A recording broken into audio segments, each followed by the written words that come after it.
Hi, welcome to the AFCA podcast. My name is Brandon Collins. For the latest edition of our podcast, we are speaking with Cameron Bailey from the Toronto International Film Festival, also known as TIFF. Cameron Bailey is a renowned film industry leader who made his bones as a film critic and programmer before joining TIFF in 1990. Since then, he has played a key role in shaping TIFF into one of the world's most prestigious film festivals. Over the years, Cameron has served as artistic director and co-head, curating programs that celebrate diversity and global cinema. As CEO, he has focused on expanding TIFF's global influence, fostering inclusivity, and supporting emerging filmmakers. I was able to speak with Cameron about all this and more during this interview. I hope you enjoyed the conversation as much as I did. We'll be back in a moment with our full interview. The AFCA podcast is sponsored by Morgan Stanley Global Sports and Entertainment. It's a pleasure having you on the AFCA podcast. I think the best way I want to start off with this is before joining, TIFF, you started your career as a film critic for Now Magazine and The Globe and Mail. Tell me a little bit about your experience and how being a film critic shaped the work that you do for Toronto International Film Festival. I first started writing about movies when I was a university student at Western University, and I was there as a literature student. I love books, I love stories, discovered film in a film class, and then started writing for the campus paper about film. Did that for the rest of my undergraduate career, and then immediately was able to get a job for an alternative weekly called Now in Toronto, writing about movies. And that was a great gift. I got to write about the first Die Hard. I got to write about experimental film documentaries, a lot of Canadian movies, African films. I got into African film when I started working at TIFF as well as a programmer. So the combination of writing and then eventually programming for TIFF really expanded what I thought of when I thought of film. That's amazing. That's amazing. Do you remember the film that you watched that had an impact on you and said, maybe I want to dig into this industry? Well, I took a contemporary cinema class in university, the first film course I ever took, and it began with Jean-Luc Godard's film Breathless, which was just kind of breaking all the rules of how movie stories were told. That was interesting to me. And the films we saw in that class were everything but Hollywood, so a lot of European film, Asian film, Latin American, African film. And I just suddenly was exposed to films that didn't just seek out to entertain first, and so how movies could be political, how they could explore, difficult, intimate kind of relationships and thoughts, how they could reveal something of interior life, more like what, novels could offer or other art forms could offer. But I hadn't seen it in movies up to that point. And then I began to. And of course, now people have access to all of that, the touch of a screen. But back then, it was hard to find those films. Absolutely. So going from being a film critic to then getting involved with TIFF, and your career started with TIFF in the 90s, how did you continue to be promoted to your different roles within the organization to becoming CEO? And what were some lessons that you learned along the way? I am still learning lessons. I'll say that much. I love that. Growth mindset. Yeah, absolutely. In my job here now as CEO of TIFF, and I think a lot of people who end up in leadership roles in culture and the arts, it's probably not something that you set out to do. I did not know that what I'm doing now was a job when I was younger, right? It never occurred to me. And so what I've learned along the way was about managing teams, managing people, trying to lead an organization. Things that I hadn't really had to think about much. I was very focused on exploring film as much as I could, learning as much as I could, formulating my ideas about film and the film industry and film culture as much as I could, just kind of deepening my knowledge. But when it comes to actually using that knowledge to articulate a direction for an organization and then bringing a whole lot of people along. TIFF has almost 200 employees full time, and we've got hundreds more who work with us leading up to our festival every year. I have a board of directors I report to. These are all people that I have to galvanize every year with the ideas that are just bouncing around my head. And that was and is still, I think, the biggest lesson. Okay. I really appreciate that response. And that the honesty about how you navigate all those different responsibilities. I attended TIFF in 2021 following the first year of COVID. Obviously, that was a very tumultuous time for Toronto, and just Yes. balancing the film festival, trying to get back up and running with everything. So what have been your approaches to navigating challenges like that? Obviously the actors writer strikes recently, economic downturns, and just how do you keep the North Star of what the festival is truly about?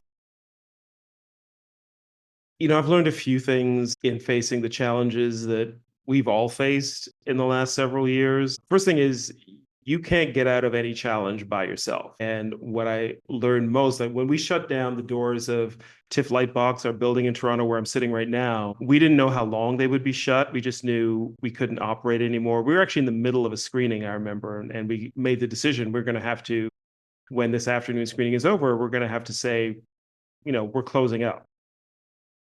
So then you have to figure out what now. And that took a whole lot of people, a whole lot of discussion. Our senior team began to meet every single day talking about this. We were meeting remotely, of course. That was a whole new thing too at the time, right? Like we barely used any kind of video conferencing at that point, but now we were doing it as the main way that we were collaborating. And that's a whole different way of talking. And then we had to make big decisions. We knew we would have to be online in some form in 2020. And we were able to, working with a partner in New Zealand, of all places, invent and launch a new streaming platform for the festival in about 3 months' time. And we didn't know that we could do that. But the way we did it is we just kind of like chopped up all the different pieces of the job, allocated it, made sure we were touching back with each other in terms of how the progress was going. And we just got it done because we had to.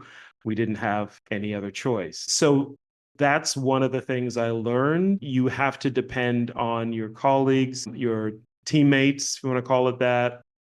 You have to try to make sure you've got great people on your team who are smart and who aren't fazed by something just going off the rails as the whole world did in 2020. And then you just got to get down to work. You got to keep focused on the solutions, and you have to try to bring all the best ideas to the table so that we can actually figure out the best path. Because we truly did not know what the best way forward was when we were in the middle of it.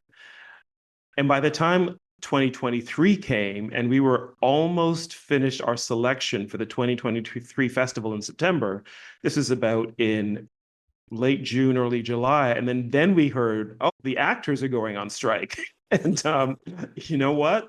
We don't know who's going to show up at the festival. And we have an audience every year between our free public programming and our screenings of about 650,000 people. So, if they are thinking that the movie stars aren't going to be here, the red carpets aren't going to happen, what are they going to do? What does that do to our bottom line, our sustainability? What does it do to our ability to put on an exciting festival? So then we just had to get down to it and make that work too. Same thing. You meet every day, you figure it out. You kind of dispense with the options that aren't going to work or that are less good, and you try to find your way to the best solution. So it was a lot of just figuring it out together with people who have the same motivation and never giving up. That's all it was. Again, I appreciate that. I've been following you since you did Matt Bellamy's podcast, The Town, last year, and Mhm. I've just marveled at how you're able to handle the stress of this role. And so, what's your approach, like as a leader in your position, to handling stress and making sure that doesn't impact your direct reports and also the talent that you're constantly working with, right? Yeah. You know, I don't fully know the answer to that question. I'm not somebody who gets easily stressed out. Not to say that I don't feel stress. I do, of course, but I don't operate at I like at a high pitch. You know what I mean? I'm more of a calm person just temperamentally. But in addition to that, I think what helps me is putting things in perspective, I'm lucky enough, everybody who works here is lucky enough to be involved in something that's beautiful, that's an art form, that is inspiring, that's transformative for so many people. We're almost 50 years old. We've been doing this for a long time, countless hundreds of thousands of people or more that we have been able to be a part of their own personal transformation through what they've seen. So we're lucky. And when you look at it that way, you shouldn't get too like thrown by anything that you're doing on any given day, because you're lucky to be doing something that is on balance, I think, positive for the world, that affects people in ways that they're happy about. This is like, running an ice cream shop. If you're serving ice cream all day, what's the worst that can really happen? Do you know what I mean? It's the same thing with movies, I think. Okay. I mean, the ice cream can all melt and then you don't have any problems, It's true. Just get more ice cream. What's the process that TIFF follows when considering what films and art to showcase on a yearly basis? Because in addition to the annual festival, you have regular programming. You have workshops, events, and additional screenings. So how do you and your team approach that every year? Yeah, and I'm glad you asked that, because this is something that not everyone knows as much about as they know about our festival every September. But, we've been a year-round organization since at least 1990, when we took on a library and a cinematheque in terms of year-round art house screenings. We're doing a whole lot more now. We do a lot of talent development. We've got this great program working with Jordan Peele's company, Monkey Paw, and NBC Universal to develop talent in the genre space, specifically for BIPOC creatives who are doing really interesting work with genre stories. So all of that is a part of our overall mission. We define it as to transform the way people see the world through film. And what that means is, we got to be engaged with the creative people who are actually making and telling and dreaming up the stories. We got to be involved with the industry. We have every year about 5,000 delegates who register to come and buy and sell and acquire and promote films. And that's a big part of what we do as well. We're going to grow that in 2026. We're launching an official film market then. We're involved across Canada through something called the Film Circuit, which is working with small volunteer-run film clubs. We help them out. We help them get films. We help them build their capacity to put on their own monthly screenings in about 100 different locations. We're working internationally. Sometimes we partner up with film festivals and other organizations in like India, South Africa, lots of different places to help them build capacity as well. So all of this year-round work, in addition to the talks and the panels and different things we're doing, it's all towards that one idea of that mission, that transformative thing that we're trying to do. And the festival is kind of the pinnacle of that, and it's the most prominent thing we do, but we wouldn't be fully living up to what we can do if we just did it for 11 days every September. The year-round piece is really what keeps a lot more people engaged too. Okay. Now, you have such a high-ranking role in the festival. Obviously, you're not screening every submission that's coming through and maybe the high-profile films, right? But how often do you actually watch like those films before they screen at the festival, just to make sure they're a good fit? And do you watch movies on your personal time now, since basically movies are your life, Good question. Yeah, so in my current role, I am still directly programming our gala section at the festival. So that's roughly 20 films playing in our biggest house, Roy Thompson Hall, every year. So I'm seeing many films to come up with that list of 20. I'm also involved in some of the other sections, special presentations, or just as need be. Sometimes I'm just like a point of reference with a programmer who has seen a film, is deciding between 2 or 3 or 4 films, and I and some other colleagues here will watch as a part of helping arrive at the final decision. My main job now is to make sure that we have the best programming team possible. I think we've got one of the very best in the world, but I'm not watching as much as I used to. For this past year's festival, we received about over 8,600 submissions, all told, features and shorts. So I'm seeing in any given year several hundred. I might be seeing like 500-600 movies in a given year, and that's mostly for professional reasons. But on a weekend with my family, I will also watch movies just for pleasure as well. And then I let myself be directed by my son and my wife, because they get to choose probably more often than I do. That's fair. That's fair. Favorite movie of 2024 so far? That is a tough one. I cannot give you one movie. I'm sorry. Okay. I'm going to give you a small handful. That's fine. I recently caught up with Mohamed Rasoulov's film Seed of the Sacred Fig, which was at Cannes, won a prize, and which is just going into release now. It's Germany's submission for the Academy Awards. I happen to be a member now in the executive branch of the Academy. Right. And so Thank you. So I'm watching films that I didn't get a chance to see until recently. I was very impressed with that one. I think it's one of the most powerful films about a current political situation that I have ever seen. And it is powerfully dramatic. It's not simply a political movie, but it's a really powerful drama. The Mike Leigh film, Hard Truths, during the festival, I absolutely loved. We premiered that. Really pleased to do that. It was a real honor for us, Marianne Jean-Baptiste. I hope she gets all the kudos, all the flowers in the world for her performance. They worked together on Secrets and Lies, and this is one of the best performances I've seen all year.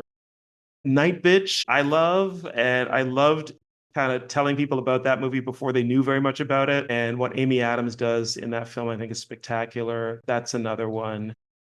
There are many, but I'll just give you those three. I love that list. And shout out to Amy Adams. It's just been killing it Mm. ever since Junebug, I believe. That's So, right. That's yeah. right. Absolutely. Yeah. You mentioned your programming team. You feel like it's one of the best in the world. What makes a good programming team? Hmm. Well, the first thing is it has to be a team. Unlike some festivals, we don't have one person who is the final arbiter on every film in our lineup. We have deliberately kind of spread that out a little bit so that we are taking advantage of the strong, personal, informed taste of a number of different people. So the way we're set up, we have a chief programming officer, we have a director of festival programming. They are overseeing a dozen or more programmers who have a lot of autonomy in what they choose. And so we have an expert in genre cinema, an expert in documentary, an expert in Eastern European film and Latin American film and short film, et cetera. And that expertise, that specific, really focused knowledge helps us a lot. So you don't have kind of a generalist deciding what is the best film from South Korea or from Argentina this year. You've got somebody who knows everything that's going on in those places, right? So that's one thing. And then you bring all those different people together, right? And that helps a lot too. And then the other thing that is such a huge distinction between saying being a film critic or a film lover and being a programmer, something I encourage in all of our programmers is you have to think about the audience, right? It's one thing to know what you love, what you think is great cinema, what you think is great technique or powerful screen storytelling, or innovation in the way films are made. But you have to be able to imagine yourself sitting in that seat when the lights go down and the movie starts. And how is that movie working on that viewer in the audience? And more importantly, how is it working on that collective audience of hundreds, or in our case, almost 2,000 people who are watching a movie at the same time? Because movies change when audiences watch them, right? And so, because we're a public festival, because the People's Choice Award is our most important award, I encourage our programmers to somehow have some kind of internal conversation between their own response, their own taste, and their imagined audience response as well.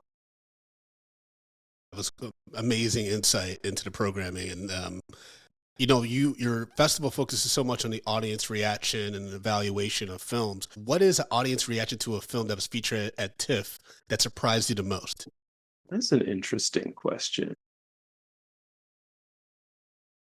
I mean, there are many. I'm going to see if I can kind of give you a few. One of the biggest risks that I took early in my role in a kind of a leadership position here, I was co-director of the film festival starting in 2008. 2009, I was at Sundance and I saw a film called Precious, Lee Daniels' film. And I was blown away by the movie. I saw it at the Eccles Theater, the big theater in Park City, and I felt that audience reaction. I mean, Sundance of the Eccles on the premiere of a film, largely industry professionals, right? Who were seeing the movie. They loved it. They reacted well. I kind of had a feeling in the back of my mind that if I was able to show this movie with a public audience in Toronto, it would be probably an even bigger reaction emotionally, but it's tough material in Precious, and I wasn't sure how our audience in Toronto and Canada would react. So I will always remember, Lee Daniels' Q&A after the Sundance screening, knowing immediately that Oprah Winfrey was coming on board as executive producer, and then Tyler Perry, and then, so many others. So by the time they got to Toronto, months later in September, I had decided that this movie should be a gala, our most prestigious big red carpet showcase in our biggest house, which, is usually pretty like, these are the sort of the people who want the fanciest presentation at the festival that they can get. Some people dress up, but it's an occasion, And then I was going to show them, Gabby Sidibe and the whole raw story of Precious, right? And we had Lee, of course, we had Tyler, we had Oprah there. We had most of the lead cast. Gabby Sidibe was there. We had Mary J. Blige. She did the song. We had Mariah Carey. All of these people come out on stage, and it is just spectacular. And so there's this incredible response just because of who's in the room and just this kind of euphoria. But then the movie starts, and like there are moments where you could hear a pin drop, and people were really feeling it. And when you see what unfolds in that story and just like the power of some of those scenes. And I felt like, oh, yeah, this movie is not just working because there's a lot of famous folks in the room. It's working because this audience, I think, has not ever seen this story before.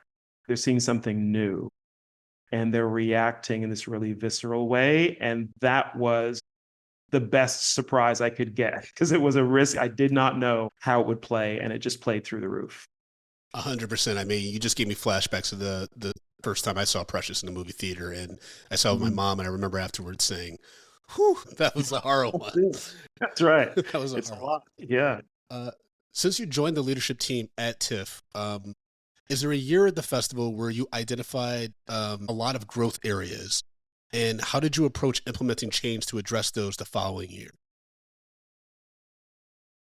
We're in the middle of that right now. We, as I said, will be launching a new content market alongside our festival in 2026. We received a significant investment from our federal government, roughly 17 million US dollars, to build and launch this event, which should stand alongside the European film market at the Berlin Film Festival and the market that goes alongside the Cannes Film Festival. So it's a big enterprise, and getting the right people is really one of the key things. We're in the midst right now of working through what that looks like, what the team structure should be, how things relate between the existing organization, the existing festival, and the new entity as well, the market, what kind of people, what kind of experience, what kind of just skills we need from people. So I don't know what the answer to that is, but I'm excited by just trying to figure it out together.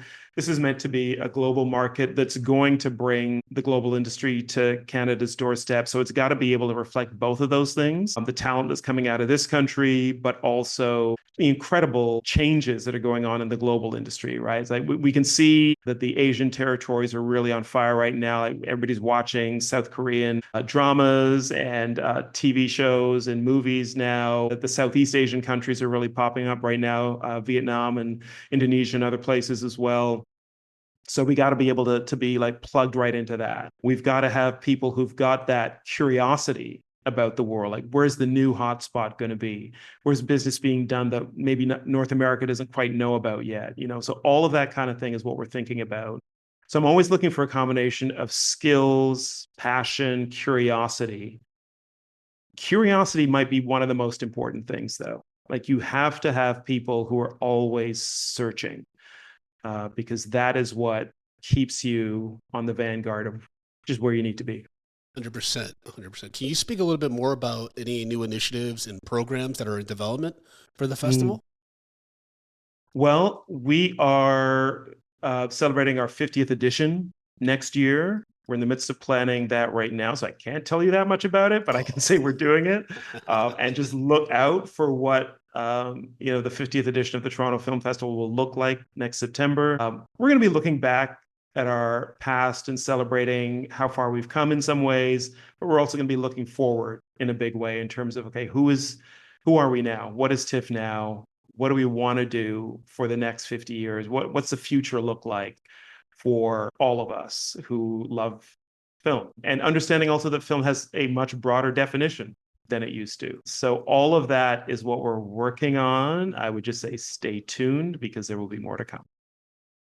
What, from your perspective, what gives you hope or excites you the most about the future of film? You know, given there's a lot of stress, you know, coming out the strikes and obviously the increasing presence of AI, but what gives you hope still?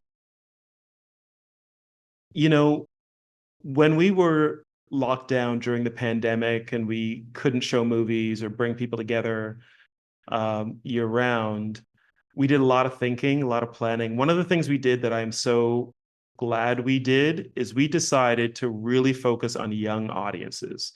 So we started a new under 25 access point, free access point for people 25 and under to be able to see all of our Cinematheque programming. So our classics, essentially. We show about almost 300 of those films every year during the festival. So if you are that age, a young person kind of coming up, and if you're that age, you came up entirely in a digital environment, right? Like everything was available on your phone. You probably got a phone early. You're probably watching screens from the time you were a little baby, which is not the case for everybody. I sure wasn't.